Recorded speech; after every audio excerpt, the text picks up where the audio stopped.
Good morning. This is Sumant Timsina once again, and I'm not sure which time zone are you in. Good morning, afternoon, good evening, everyone. And I will be just switching to the video. Okay. So this is our webinar number 4, and we're focusing on managing people remotely. Recently, with COVID, many companies had adopted work from home or managing team remotely. But with COVID, the work culture had changed. Many of us are working from home. Employers who were not encouraging work from home, they are forced to do work from home. So there are lots of changes in it. So lots of change in the work environment, and it's very stressful. Lots of people who are used to have FaceTime with their managers, FaceTime at work, FaceTime with colleagues, they have to adjust. Many of us, or many of our colleagues have to adjust at home, because at home we have we have senior citizens, we have little children, and we have other chore to do, other disturbances. The TV is on, the kitchen is right there. So how to discipline with this work from home? So that's a big issue, and we have gotten lots of requests. Say, hey, can we do some program? Because in US, especially in US, in technology and lots of other companies, work from home has been a culture now for last, I'll say almost 2 decades or maybe longer. So in my own work, my own work experience and work history, it's been about a little over 15 years that I've been doing work from home. And so I have asked my colleague, Alissa Mazanek, so I'll introduce her shortly. And before that, I just wanted to say some chore here, some household stuff. And oh, so something happening here. Okay.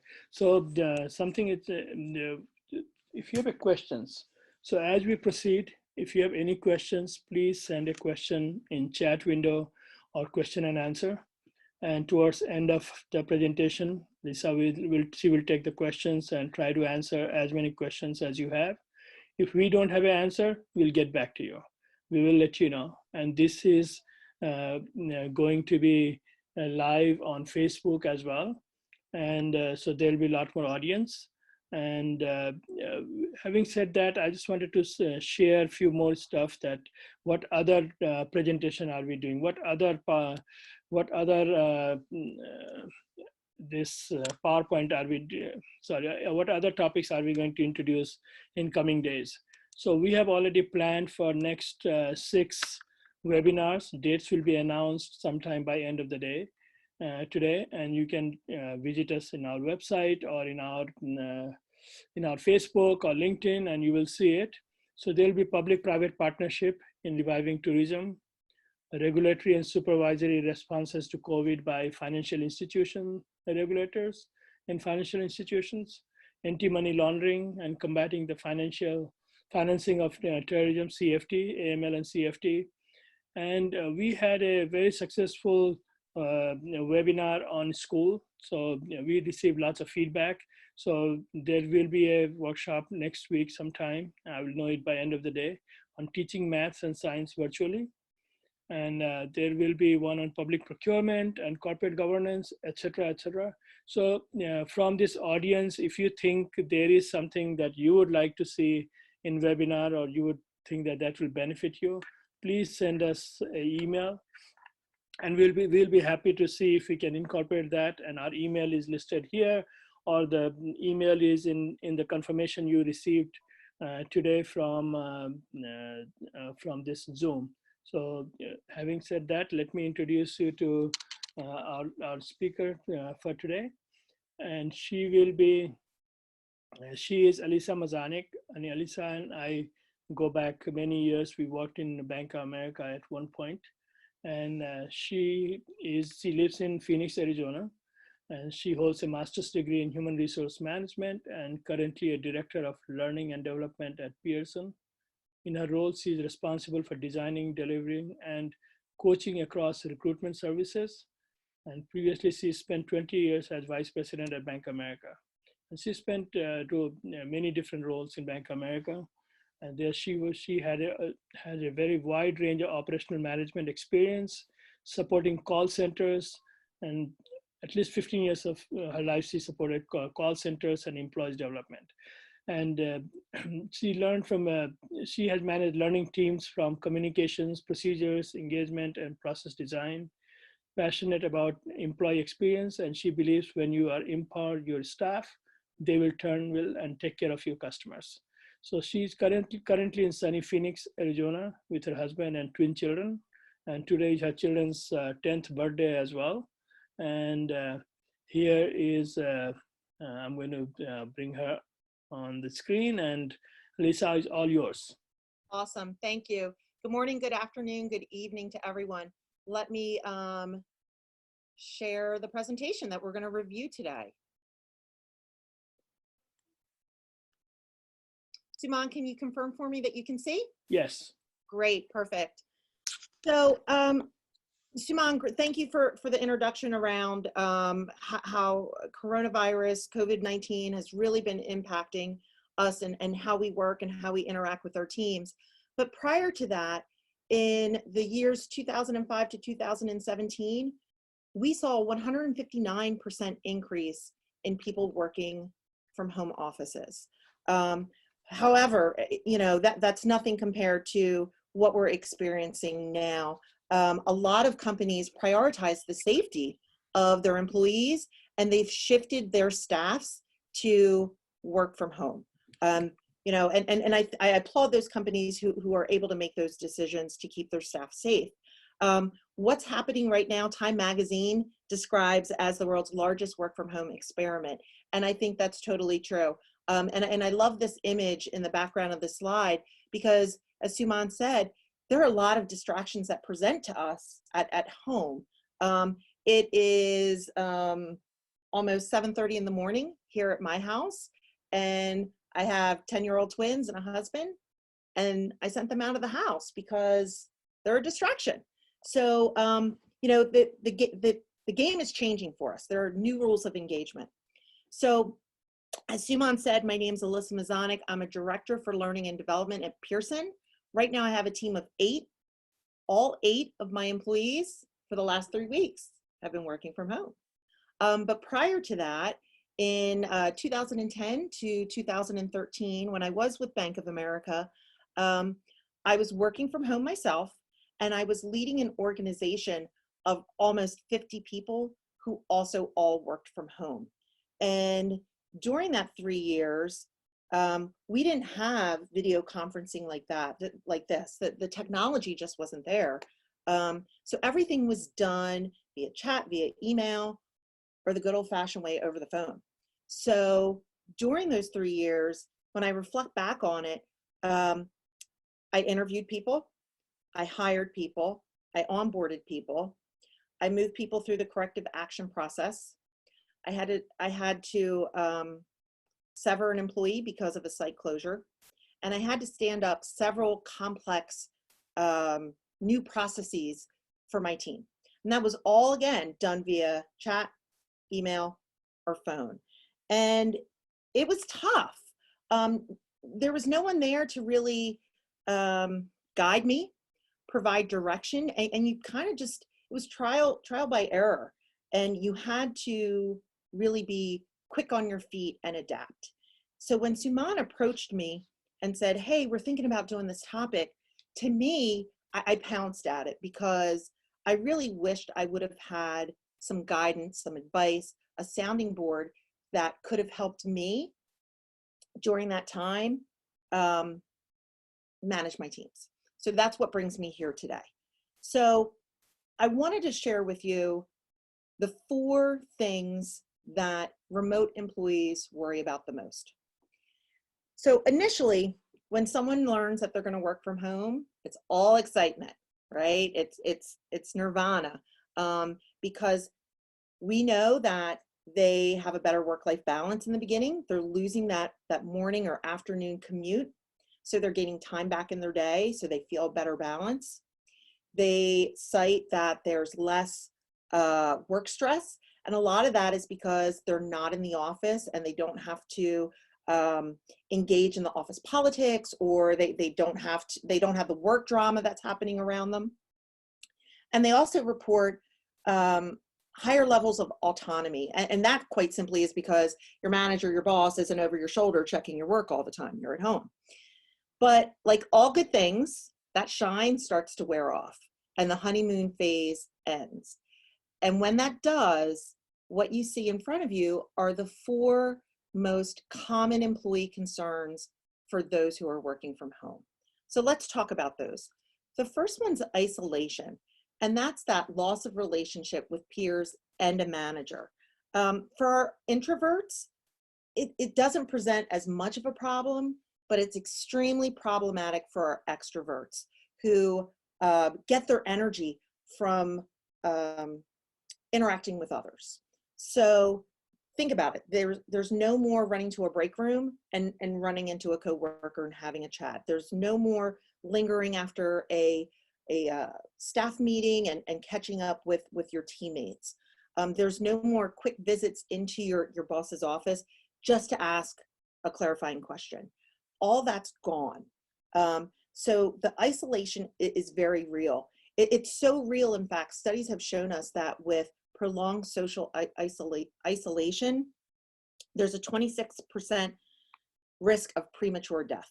So it's a very real concern. The next one is exclusion, and this is fear of being left out of the loop and perceived mistreatment by peers. So there was a study done by Joseph Grenny and David Maxfield, and they polled almost 1,200 employees, and a little more than half reported working from home.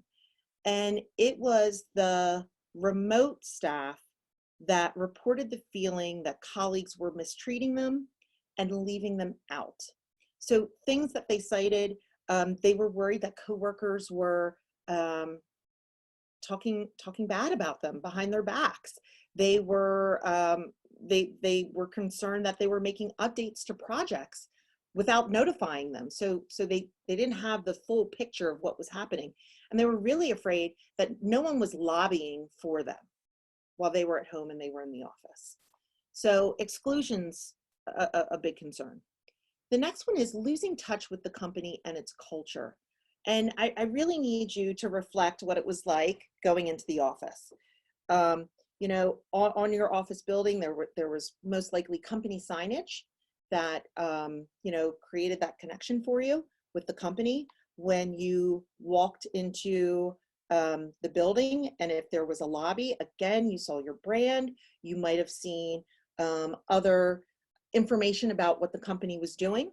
When you walked onto the floor, if you were in a call center, there was probably monitors and ticker boards that shared where you were from a goal perspective, how, you know, what's happening. You know, there are other things that are also in an office environment that talk about ad campaigns or recent org announcements or just events that employees can take part in. When we're working from home, all that is gone. There isn't the branding. You actually have to travel out, if there's one, a company's internet site to see the brand, to see what's happening, to see goals. So it takes a little more effort. The next, or I should say, whoops, I'm sorry. The last is becoming complacent. And for me personally, during my 3-year stretch, this was my biggest concern for myself. The loss of professionalism and that lack of skill building. We get into a routine, you know, and we start off wearing business attire, right? And then suddenly, over time, you might downgrade from a collared t-shirt to a t-shirt, right? And you're not taking advantage of any of the webinars or online training to develop your skill. You stop reading publications because, let's be honest, you kind of feel like you're on an island and you're just doing your own thing. So when I look at these 4 things, for me as a leader of my team, I get really nervous for my team because I've been down this road, whereas they have not. It would really hurt my heart if they felt isolated or excluded. And I certainly can't have them lose touch of the company's goals, and I can't afford for them to be complacent. I need them to continue to be the professional that they are and build on their skill set. So these are the things that our remote employees will worry about. Some may be worried about this already. And this all pretty much stems from that lack of face-to-face interaction. So we have to ask ourselves as leaders and managers, what can we do to alleviate some of these concerns for them? Because we're not face-to-face anymore. We just aren't. And we really don't even know when and if we ever will be again. I think some companies are going to reevaluate their model, and they're going to see benefits with their employees working from home. Or due to future pandemics, they might want to limit how many people come into the office, how many days a week. So we really need to think about that face-to-face interaction and what we can do to kind of bridge that gap. So I shared with you, I worked remote myself for 3 years. And at the end of the 3 years, I took a new role. And this role required me to come into the office 5 days a week. And it was a big change for me. And the first 2 months, really hard. But at the end of the 2 months, it dawned on me that I really liked being in the office. I missed being in the office. You know, and I'm a very, you know, cerebral person. I'm thinking about why, you know, because it's great wearing t-shirts and yoga pants, and it's great just getting out of bed and not having a commute. So why do I like coming into the office? And for me, it boiled down to, I liked the interaction I had face-to-face with people. I miss that. And at the time, 10 years ago, I just chalked it up to, I'm a people person, right? That's why I like it. But over the last 10 years, I've always thought about that concept of face-to-face. You know, what makes it so powerful? Is it magic? And it's not magic. It's actually science. So in my research, in my travels, I read an article recently where a Dartmouth professor, Thalia Wheatley, she is a professor of psychological and brain science. And she studies the differences between face-to-face interaction and online interaction.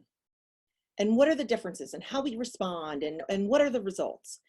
And she said something in this article that I read that it's so simple, but it's really profound.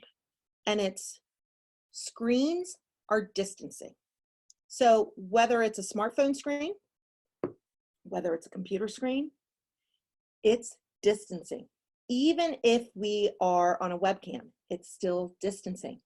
There's something that our ancient brains really love about connecting with someone face to face and sharing time and space with someone. That's just the way it is. So again, we don't know when we're going to be face to face with people again.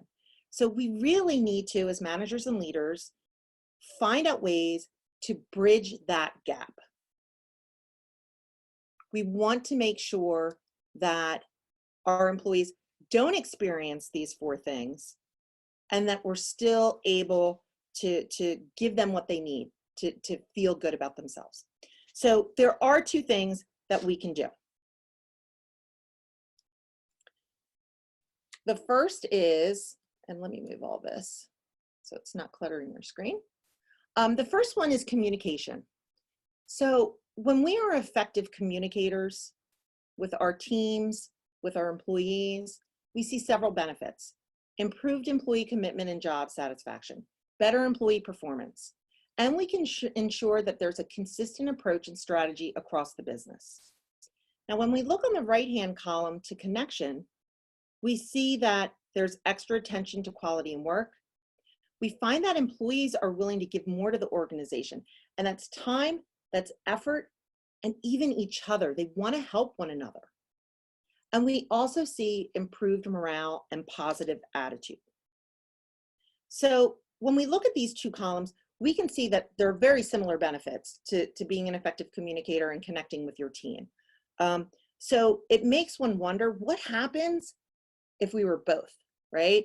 If we were an effective communicator and we were connecting with our teams. Do we magnify those results that we see here on the slide? Do we unleash a superpower for our teams? And the answer is, yeah, we kind of do. It's called the highly engaged employee. So when we have highly engaged employees, we see more collaboration, increased teamwork, increased innovation, new ways to solve problems, increased loyalty, and reduced turnover. So that's the state we want to get to. But remember, we have screens now. We know screens are distancing.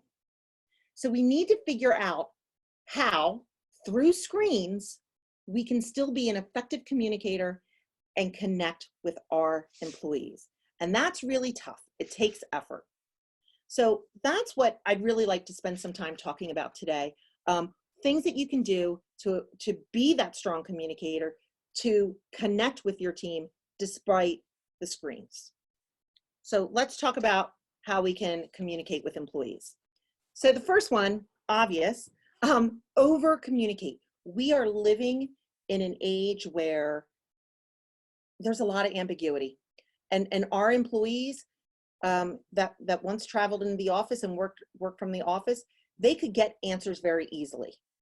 They can't get those answers so easily now. So we need to be transparent and share information that we have in a timely manner. If we do not, they will still look to fill that gap of knowledge, and they're going to turn to water cooler gossip.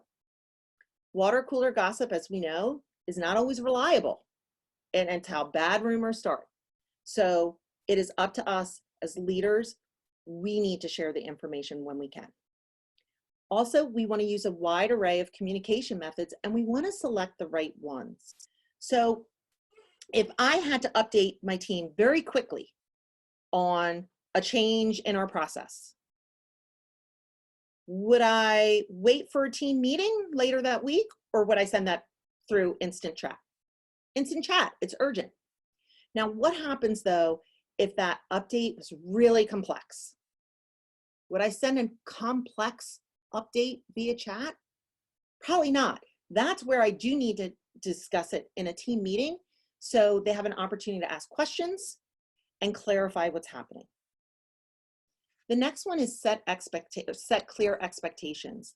And this one is really important in the beginning. So if you haven't done this yet, I urge you to do it as soon as possible.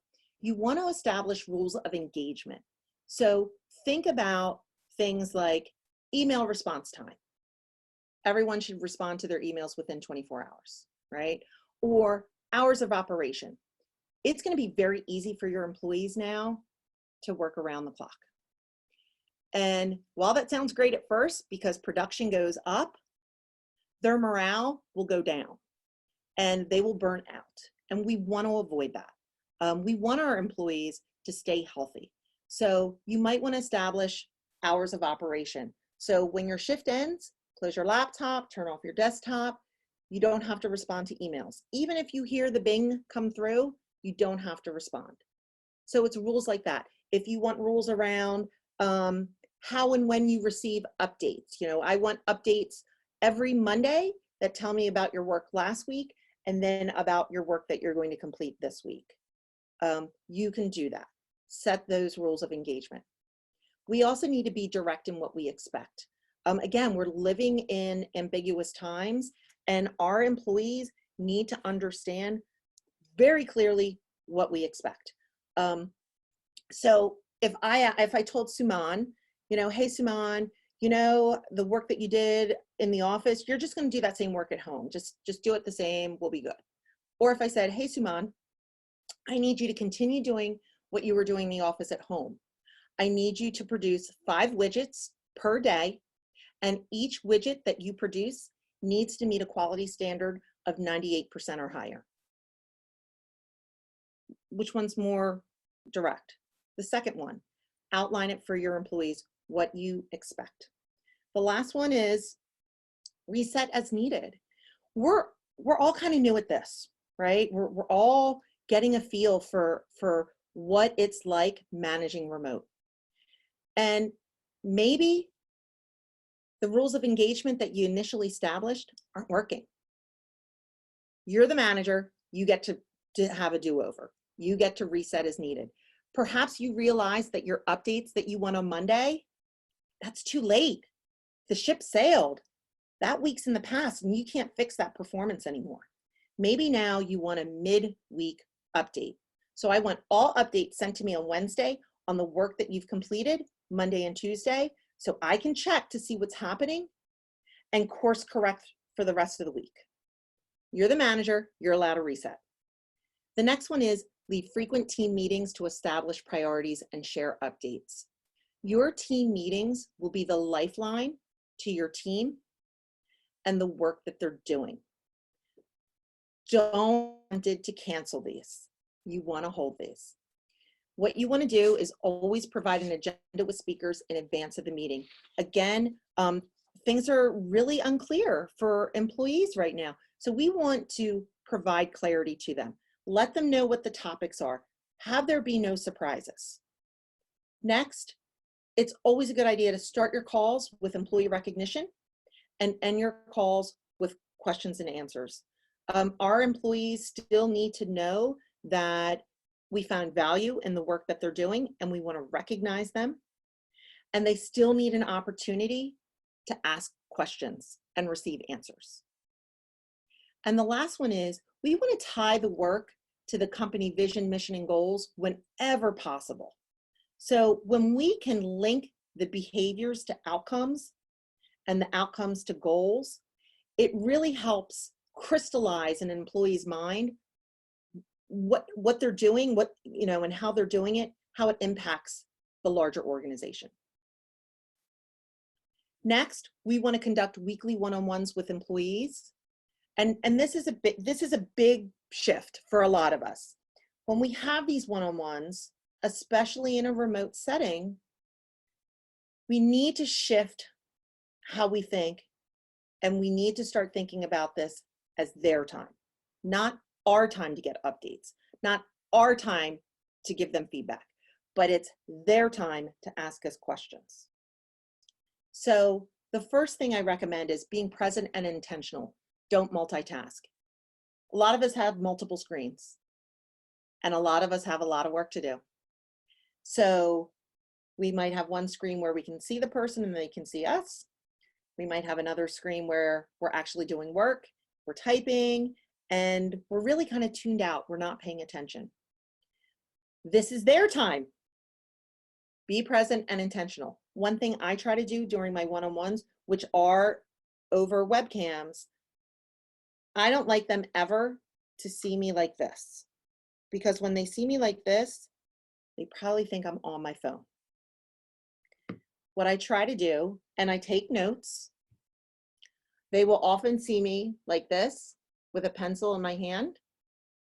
And when I put my pencil down, they know I'm writing. It's their time.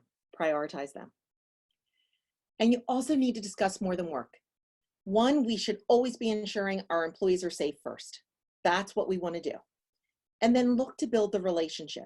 People are more than who they are in the office. We need to tap into that and understand what drives them at home. What are they passionate about? And build the relationship. Another way to communicate with employees is by starting a daily chat to address questions. And for me, this is huge because it takes the pressure off of me to have all the answers. You have subject matter experts on your team. Allow them the chance to shine and answer these questions that come up in the chat. And also, you have a nice list now of all the questions that your employees have been asking, so you can see if there's any themes or trends and knowledge gaps that you need to address in a team meeting. I do have a call out for senior leaders.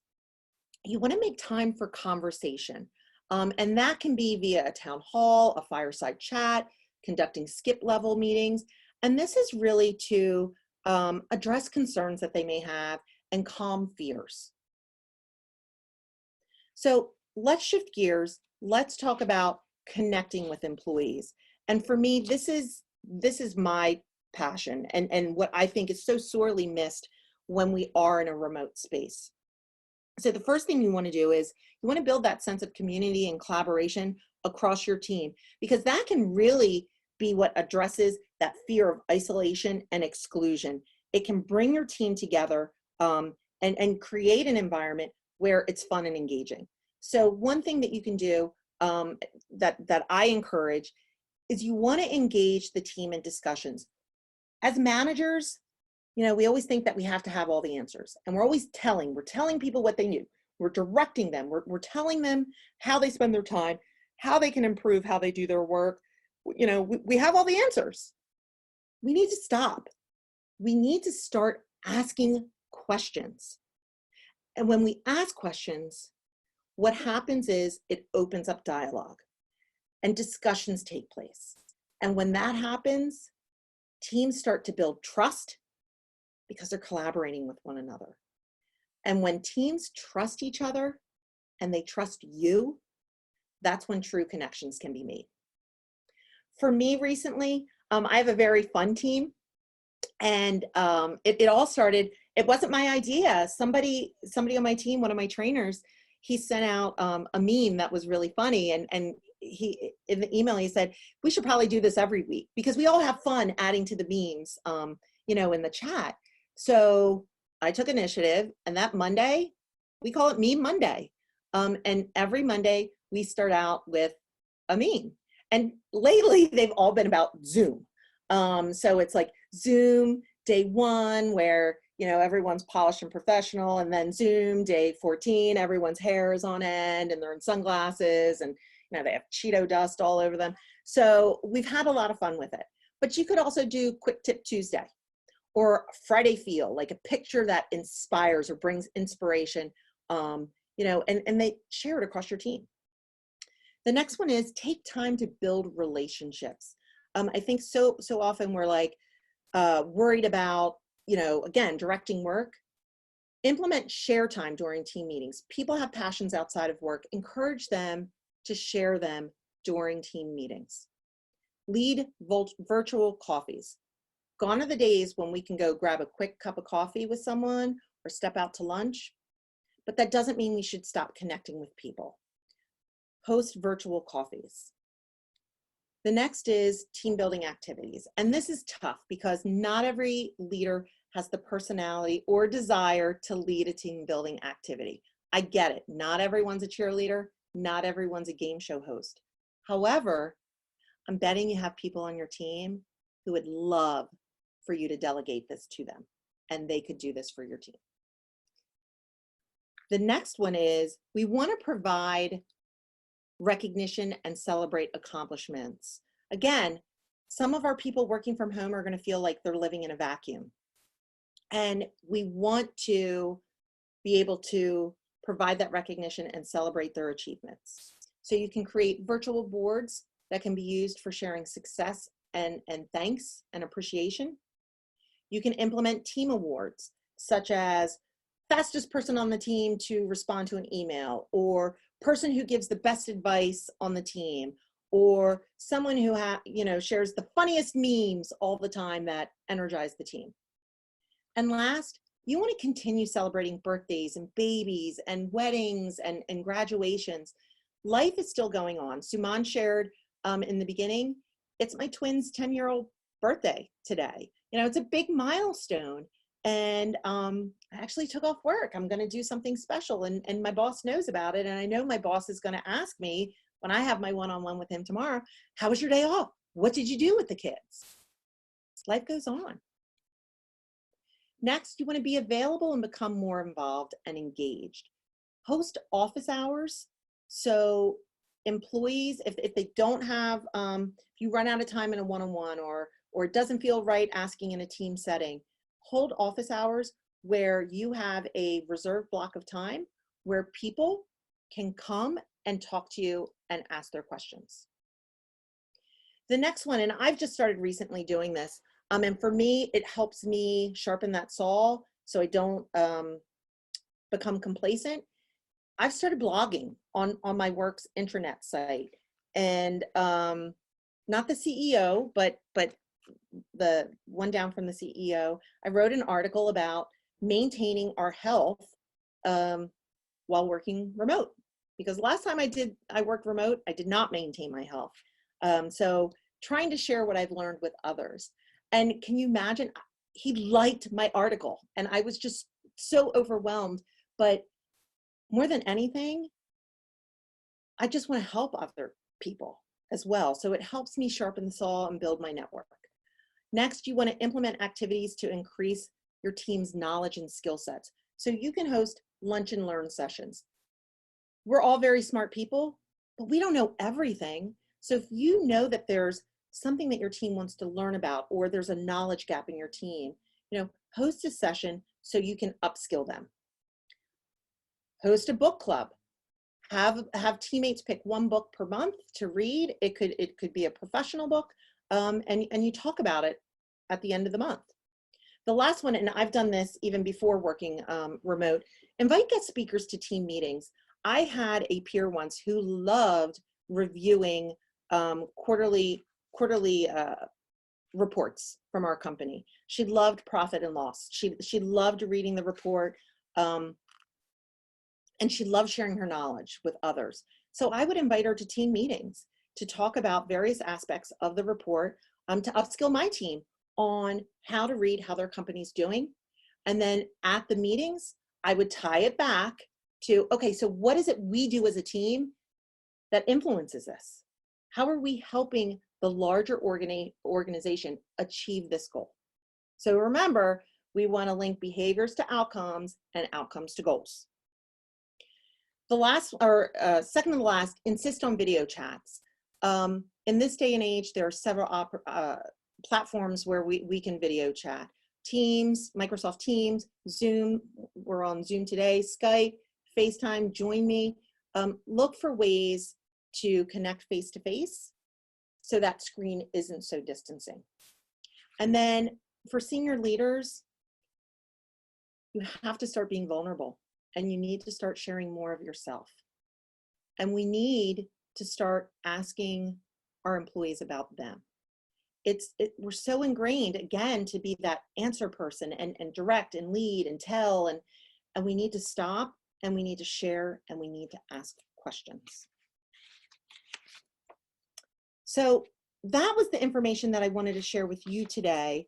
I'm going to stop screen sharing, and what I really would like to do is, wow, we have a lot of questions here, is address some of the questions, but also in the chat, I'm sure you guys are doing also wonderful things to communicate with your team and to connect with your team. So I would love to hear and see you share some of those things that you're doing so we can learn from one another. So Suman, do you want me to just go through the questions from the beginning? Yeah, you take it. I'm going to compile some other questions, sending you in the personal note, and there are two in the Q&A, rest are in the chat windows. Okay, so I see that. Best way to minimize the stress developed from working from home. So I would say there's two types of stress, right? There's the mental stress, but there's also physical stress. So I want to focus on physical stress first because I just did that blog about the physical stress of working from home. We need to ensure that ourselves and our teams are taking time away from sitting down so much. If you saw the chair that I was sitting in right now, you would say, well, that's not ergonomically correct. And if I logged 8 hours sitting in this chair, I'm going to feel it the next day. So we need to get up, we need to move. As far as stress, mental stress, I think, again, moving can provide you that release, that break that you need. It's a mixed blessing. My kids, schools have shut down in Arizona. In Arizona, they've already announced there's no school for the remainder of the school year. So my kids are home with me. My husband works at a company that has also let him work remote. It is distracting having everyone here, but I also take such solace and comfort in having my loved ones close to me. So I do, when I step away, I try to take time and I recharge by spending time with them, whether it's helping my kids with a lesson or even just watching a quick TV show with them. So that's, I would say that's how I'm coping with stress. Corporate culture is still emerging for the hold on, I'm trying to read this, such a large. You can read the question. Yeah. Okay. In India, corporate culture is still emerging due to COVID-19 for the first time. Such a large work from home is happening in India. Societies like us, we can't be so vocal about the rules of engagement. What are your views on it? Does the context vary from countries to countries? I would have to say the context probably does vary from country to country.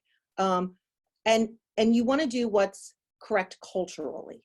I know and you want to do, and this is where knowing your team in advance of them being deployed to being at home is helpful, because I knew that my team was a fun team, so I knew that they would respond well to a meme Monday.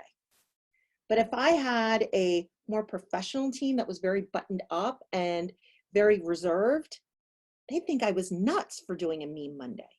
So you have to do what's culturally correct, but also what's correct for your team.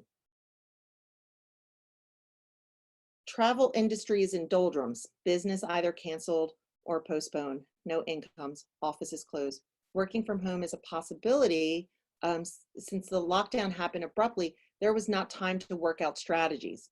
What do you suggest now, especially considering that people shall not travel for quite some time in industry due to leave for months? So I think I might be reading too much into this question. It's what do you suggest we do now because we didn't plan for this? I would say this is the perfect time to start planning. I've been on in my previous career, I've had to be on teams for pandemic planning. And I have to share, it was the planning that we did was never to this degree. It was never to the degree of what happens if you shut down all the sites? What happens if you have to deploy people home? It was never to that magnitude. So I think a lot of people were caught off guard just with the magnitude of this. So I would say, what do you suggest now, considering they're not going to travel sometime? You have time to think things through on how you would better plan for the next time. Because they are saying we're going to see cycles of this until we get a vaccine. Travel industry is, okay, we asked that one. How many hours is ideal screen time for employees in your opinion? I think everybody has their own threshold for what's tolerable. I can tell you from a body perspective, they say, I believe they say for every 60 minutes of work, you should spend 10 minutes up out of your seat. Now, is that realistic? I don't know about you, but my calls, they last 60 minutes. While yes, I'm on a headset and I could stand up, I'm still on a camera and they can see me standing up. And that's not a deal breaker per se, but we want to maintain that professional image. So I would say when you can step away, step away. And if you start, I would encourage your team that if they start seeing negative physical reactions from sitting so long, to come to you and you and your employee talk about what's appropriate. Based on your experience, what are the relationships, if any, between working from home and learning and development of employees? Positive, no relationship, or negative? So I can speak from my experience. Ironically, when I worked from home a decade ago, I was leading associate readiness teams, which were learning and development teams. For me personally, there was a negative relationship. I was not sharpening my own saw. I was sharpening everybody else's saw. For me, if I had a do-over, and I have a do-over right now, I'm going to sharpen my saw. And it's going to be reading publications about learning and development. I'm still, in that field. So when I get my monthly ATD magazine, I read that. I try to take advantage of online webinars. And I'm terrifically happy that Suman invited me to lead this webinar. These are the ways that I'm trying to sharpen my own saw. So it's up to the individual whether or not it's going to be a positive or negative impact. Next, mostly it's been found that organizations have declined due to group thinking and unprofessional activities. As such, how can a leader or manager control the situations to improve? So I think this goes back to, we have to be very clear and set expectations on how we're going to interact as a team. We need to set those parameters. We need to create the boundaries that we need that still ensure that we do collaborate and we're engaging in professional activity. How to be more focused on work while working from home, as there are many disturbances. I think it goes back to boundaries again. And this is where I'm very sympathetic to parents of small ones, little ones who are at home. And I have a member of my team, one of my trainers, she has a little one at home. She has two little ones at home. And her husband, for the work that he does, he is classified as an essential employee, but he is furloughed. So he only works 2 days a week, and then he's home 3 days a week. So they have worked out a schedule amongst them of, and she trains classes like this. They pre-plan the week and try to get ahead of it. But I think more than anything, when we're on calls, we need to understand and be patient with other people's distractions in their home. For instance, my family just came back, so you probably can hear them now. And there needs to be a level of patience and understanding and humility that comes from that, and acceptance that, again, people do more than just work, and they're more than the things, the outputs that they provide 8 hours a day. They have lives that are going on outside of work. And we need to really start embracing that and understanding that. Suman, I know that we're a little bit over, but I do have some more questions. Did you want me to? Yeah, let's go ahead, take a couple more questions you have, and we finish those. And Okay. How do you inspire, build work momentum amongst the team remotely? As I know, I believe the momentum is kind of a motivation that gets people to bring out their best, especially when no one is watching. So I think there's a couple ways. So we talked about we need to still celebrate successes. And we talked about in the beginning of team meetings, providing recognition to teammates. We call it kudos on my team, provide kudos. When we provide kudos in a public setting like that, whether it's a team meeting or a virtual board or whatever, team email, it's really a multiplier. And it gets people to want to do those things as well to achieve that same level of recognition. And I think that's the momentum that we can use to keep the team going. I would say this, or caution against this: we don't give recognition for the sake of giving recognition, because then it's hollow and then it becomes meaningless. And when we give recognition, it needs to be more than good job. It needs to be, that was a great job because of X, Y, Z. You need to tell them and be specific and direct about what was so great, so they can replicate it. And then others who hear you talk about it, they now know what they need to do as well to get recognition. How do we ensure that the workload does not get too much for the team? So great question, because when we're in the office and we can see their faces, we know when they're stressed. We know when they're overworked. We don't have that anymore. And that's why holding the team meetings, my cadence is every 2 weeks. And one-on-ones for my direct reports, I meet with my one-on-ones every single week. And my skip levels, I meet with them every 2 weeks. That's how I personally know. And I think that's how you could check in with your team to understand whether or not the workload's too much. And remember, we talked about setting expectations. You know, it might be too much because of the distractions that we have going around us in our homes.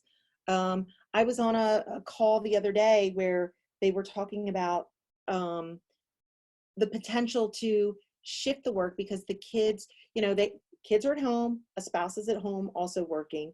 Is it possible for a person to move from a day schedule to a night schedule? So that one parent can parent now during the day, and then there's like a tag team effect, and now the other parents at night. So you can minimize those distractions. But I think you really need to just have regular touch bases with your people, and you need to ask the question, you know, how's it going? And that's why connecting with your team is so important, because you'll create an environment of trust where they'll tell you how it's going. They'll tell you whether or not it's too much. Do you think having a mini workout desk gym equipment is a good idea on days when you have long meeting hours? How do we motivate team members? Let me answer that one first. So I am the proud owner of a treadmill desk. I bought it well before COVID-19 because I wanted to train to walk a marathon, and you need to start walking. When you train, you ultimately need to get to 8 to 10 hours of walking straight. No, I am not there yet. I like it, but I will say this: when I am on a call and I need to type or take notes, I can't walk fast, not to train for a marathon anyway. And I'm always cognizant about the noise. Like, can people hear the hum of the treadmill? My team has assured me they cannot hear the hum of the treadmill, and I still do a live chat with them so they can see me working, they can see me walking. For me, I like it. I mean, it gets me a little more active. Even walking at a 2.5 mile per hour pace is better than not walking at all, and it gets me out of my seat. So I like it. How do we motivate team members to come online and start working remotely from their homes? In my travels, most people want to work from home. I think a lot of people have this great perception of, again, you know, they're going to reduce their commute, they're going to gain more time back in their day, they're going to save money because they're not spending money on gas or dry cleaning or eating out for lunch. The kitchen's right here. So I think they want to do it. I think the bigger concern is we let them, and then they see the realities of it. And the realities right now with COVID-19, there are a lot of distractions. It's hard. You feel sometimes chained to your desk. You can't get away.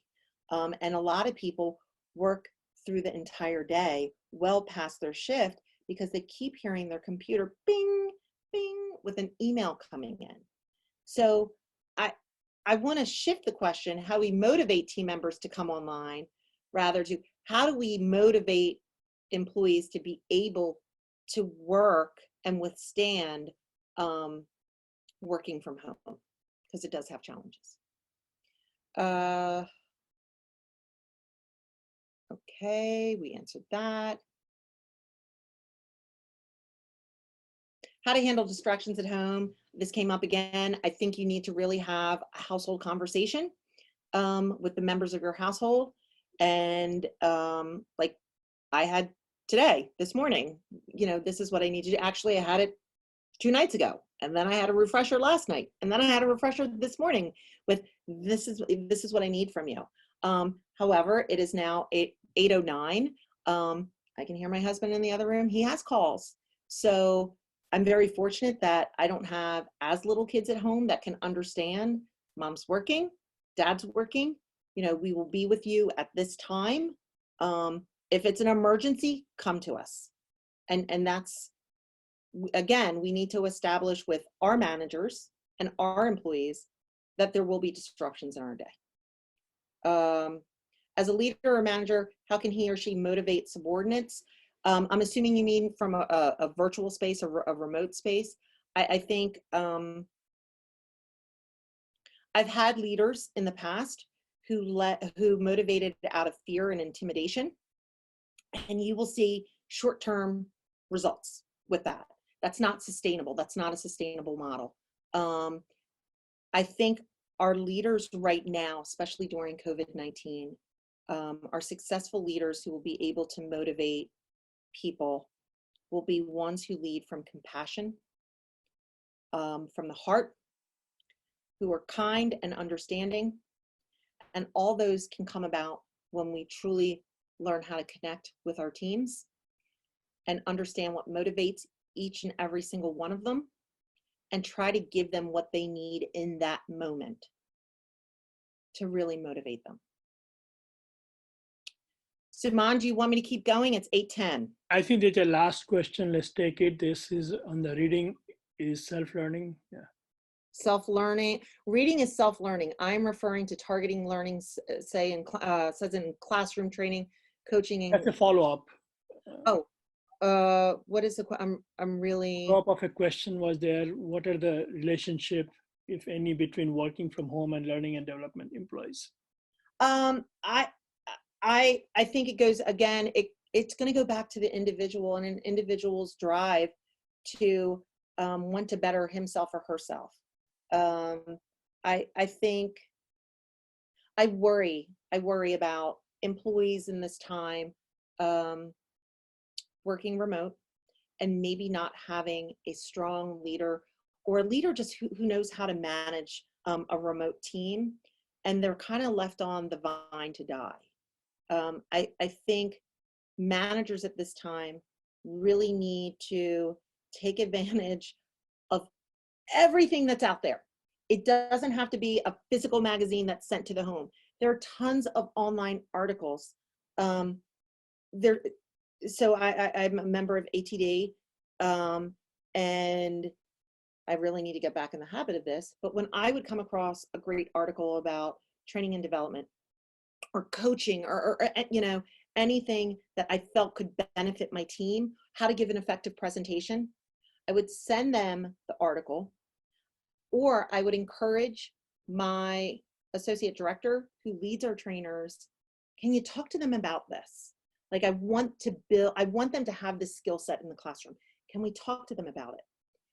And it really is kind of like a snowball. It's like an avalanche, where when they see one person sharing articles, what I then would see is another team would share an article. And now it becomes this collective group thought about how to improve. So I think that can be one of the connections, but we have to drive to it. All right, Lisa, thank you so much.